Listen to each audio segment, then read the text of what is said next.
The daughter of the richest man was begging the beggar in front of her. Only so, the beggar would agree to let her marry him. The rich man beside them even promised, as long as he was willing to marry his second daughter, he would give him half of his fortune. Even if the beggar was willing, he could even marry both of his daughters to the beggar. The reason the rich man insisted so much was because just a moment ago, the beggar had used his medical skills to save his eldest daughter, and before that, the rich man had already issued a nationwide announcement. Whoever could save his eldest daughter would become his son-in-law and inherit his estate. Countless doctors came to treat her, but only the beggar succeeded in saving his daughter. But facing the rich man's fortune and his two beautiful daughters, the beggar refused. He said he was already engaged to a woman. He could not break his promise. So without waiting for the rich man to plead again and again, he left directly. But what the beggar did not know was that right after he left, the rich man's eldest daughter woke up. After learning it was the beggar who saved her, she fell in love with the beggar because she had once sworn that she would marry the one who cured her illness.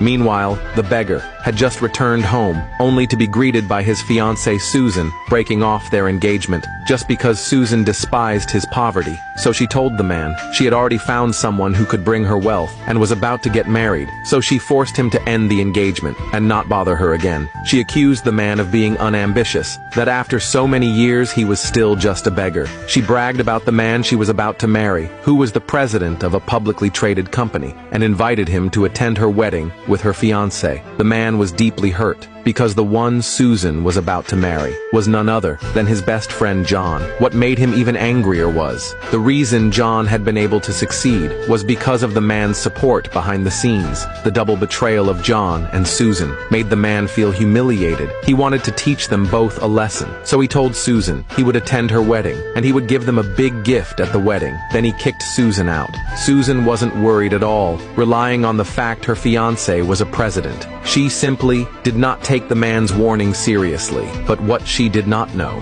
was that besides being skilled in medicine, the man had another identity. He was actually the richest man in the world, and his company had already become #1 in the world. And the reason the man disguised himself as a beggar was because he found his wealthy life too boring, so he pretended to be a beggar to amuse himself. But because of this, he discovered Susan's true nature in time. Meanwhile, John and Susan, who had left, had already planned that on the wedding day, they would reveal the man was a beggar, announce it to everyone, and make him a laughingstock. Time quickly passed to the wedding day. John was very proud, because just a moment ago, he had unexpectedly learned his company was about to cooperate with the #1 company in the world. Everyone was very envious. After all, that company had never cooperated with